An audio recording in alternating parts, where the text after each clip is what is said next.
My 10 most important work habits. Number 1, learn to leverage your time. There will be, in this business, many things that you do over and over and over again. Figure out a way to systemize them so that you don't have to reinvent the process, the wheel, every single time you do it. If you're answering emails with the same answers all the time, create a script file in your email. If you are answering questions to people over the telephone the same way all the time, create a video of it. And then if somebody asks the question, you can say, hey, I've created a video with that answer on it, and then direct them to the link. Leverage your time. Work habit number 2, behave like an entrepreneur. You are an independent contractor as a real estate agent. You may have an office manager, you may have an office owner, but you do not work for that person. You work under their license maybe, but you are paid commission and responsible for whatever comes in and ends up on your family's table at the end of the day. So treat your job like a real job. Show up every day ready to go to work. Show up at your office every day. If you're going to work 5 days a week, then go to your office 5 days a week. And your office might be in your home like mine is. I don't go to a typical office every single day, but I show up like this every day. I dress like a professional every day. Why do I do that? Even if I'm not going to meet someone, because it makes me feel like $1,000,000. And it also makes me feel and sound more professional when I'm on the telephone if I'm dressed like a professional. If you're a woman, do not dress competitively. Oftentimes, there is a woman involved in the decision-making process of whatever type of transaction you're involved in. You want to dress conservatively, not competitively. If you're a man, same thing. Do not dress competitively. I wear a blue or a white shirt and a tie with a dark suit every single day. It's a uniform. I don't have to think about it. I put it on, I go to work. Friends and clients say, wow, you look great all the time. And that's what I want. That's how I want to look. I want to look like a professional because that's what I am. Number 3, don't multitask. It's real simple. You can't be effective when you're multitasking. My friend Dean Jackson does a really good explanation of this. Basically, you cannot do more than one thing at a time effectively. So don't do it. Number 4, learn how to use your tools. You might say, what tools? Well, first off, your laptop. Learn how to use it. Learn how to use your iPhone. Your iPhone is a camera. It's a way to check your files. It's a way to check your messages. It's a small computer. Learn how to use it. Take courses. Subscribe to newsletters, iPhone tips, things like that. If you're using Chrome, learn how to use it. Learn how to file your bookmarks. If you're going to the same place all the time in your workflow, keep a file of bookmarks called workflow. And within that, marketing, cities and towns, assessor's office, etc., so that you don't have to go looking for these things every single time that you are listing a property or going out with a buyer. Our business is repetitive. Most businesses are very repetitive.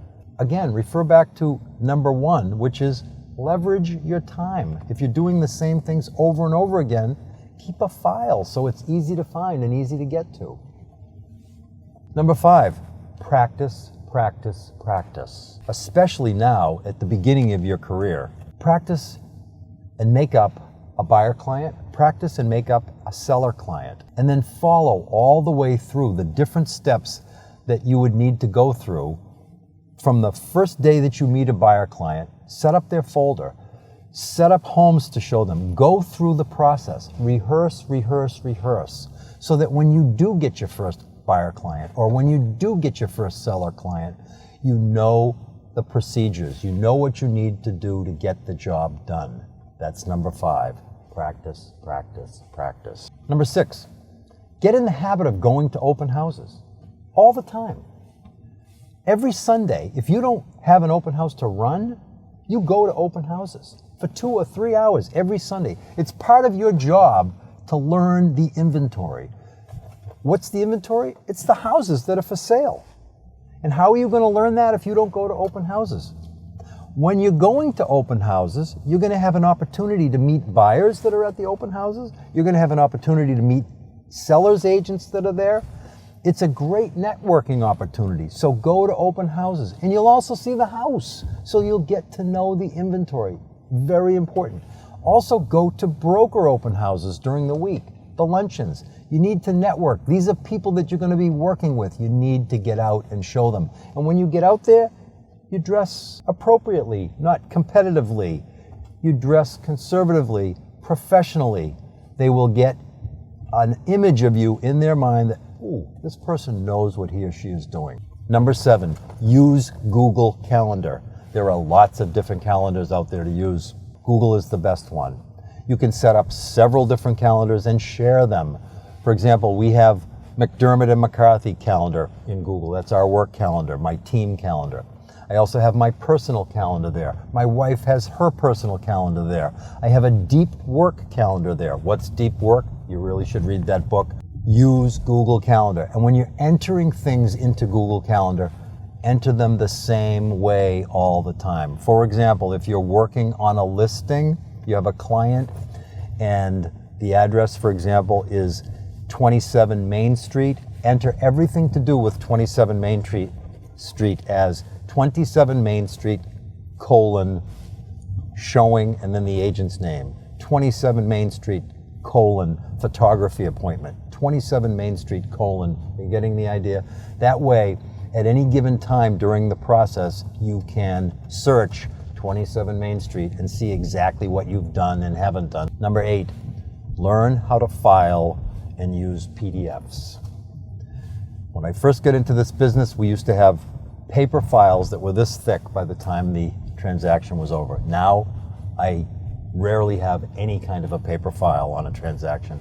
Everything is scanned and put in a file which I can access on my telephone or my laptop. Learn how to do that. You should be scanning everything. You should not have to touch a piece of paper. That also means that when you need to get something signed, you learn how to use DocuSign or something equivalent. That's one of the tools that you need to learn how to use. Number 9, use Gmail, period.